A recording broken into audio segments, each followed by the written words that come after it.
challenge ka hadaba qofka hogaamiyaha mar walba hor yaala maxay every day noloshiisa waxa hor yaala hawl ba u taala hawlaha u yaala waxa kamid ah adduunyadu way ordaysaa isma taagayso technology isbedelaya nolosha isbedelaysa dadka isbedelaya sidii loo noolaa isbedelaya wixii la cunaya isbedelaya waxa weeye dhulkii la deganaaba isbedelaya waxa weeye soo imika climate change iyo wax kama warano wax walba isbedelaya marka hogaamiyaha maxaa hor yaala mar kasta inuu ku tala jiro oo uu og yahay technology-ga soo kordhaya speed-ka uu keenayo inuu la jaan qaadi karo haddii kale ma tihiin hogaamiye fiican challenge-ka ugu weyn ee hogaamiye hor yaala waxa weeye waa adduunyada ordaysa waa diidooyinkaa soconaya waa waxaa iswada dhaafaya waa inuu yahay qof mar walba soo jeeda oo og siday wax u socdaan waa inuu yahay qof wax akhriyi kara bugaagta kama hadlayna waxaynu ka hadlaynaa duruufaha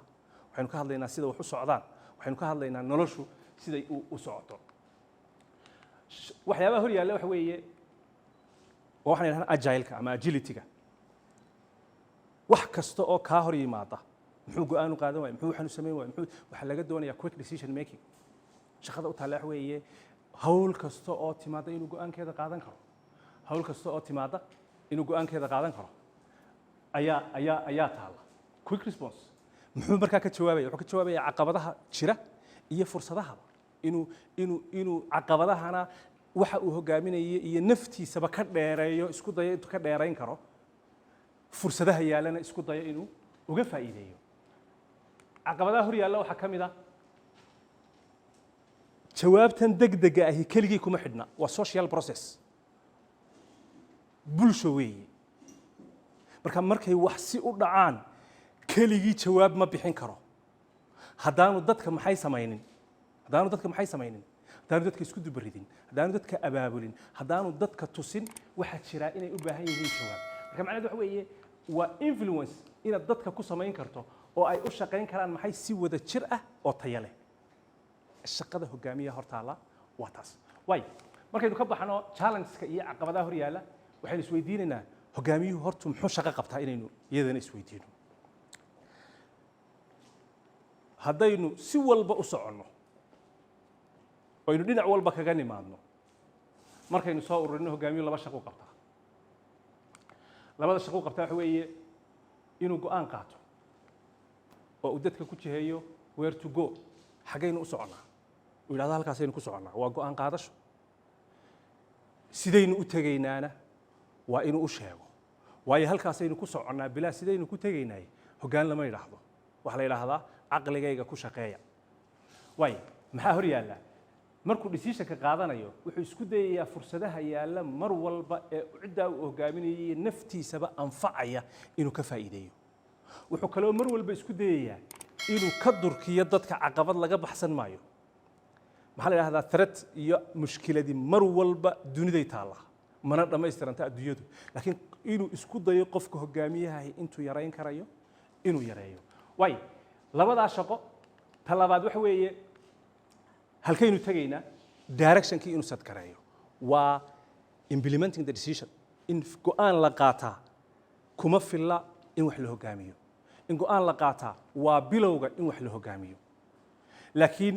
in la fuliyo oo wixii la go'aansaday la fuliyo ayaa ah midhaha loo socdo way maxaa caawiya hogaamiyaha laba shay baa caawiya waxaynu nidhi waa inuu go'aan qaato go'aankaasi waxa weeye xaggee la qabanaya okay xaggee la qabanaya markaynu haddaba ka hadlaynayno ana xaggeynu tegaynaa su-aashaynu isweydiinaynaa waxa weeye dadka sidaynu ugu sheegaynaa halkaynu tegaynaa dadka sidaynu ugu sheegaynaa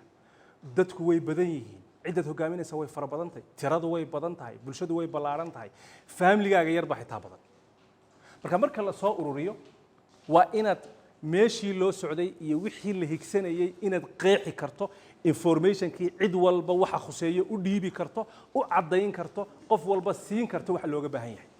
inuu fuliyo waayo maxay nidhi hogaamintu shaqaday qabanaysa maxaa ka mid ah collaboration in maxay la sameeyo in la collaborate gareeyo la wada shaqeeyo waa hagaag haddaynu doonayno inaynu wada shaqeyno waa inaynu informationkaynu ku wada shaqayn lahayd cid waliba hayso iminka tusaale ahaan organizations baad ka shaqaysaan haddaan shaqada cidda ku hogaaminaysa ama aad hogaaminaysa aanad u qeexin wixii aad doonaysay miyuu ku riyoonaya qofka miyuu ku riyoonaya wixii aad doonaysay haddaanad u qeexin oo u sheegin waxaad doonayso waayo laba qofka ibni aadamkaa information aad siisaa kuma filo oo keliya qofku mashiin maaha dareen buu leeyahay wuxuu leeyahay qalbi buu leeyahay wuxuu u baahan yahay in lagu dhiirigeliyo labada shaqee markaa uu qabtaana waxa weeye labada shay ee caawiya waxa weeye inuu informationka cid walba wixeeda siiyo sidoo kale cid walbana ku dhiirigeliyo fulinta iyo siday wax u dhacayaan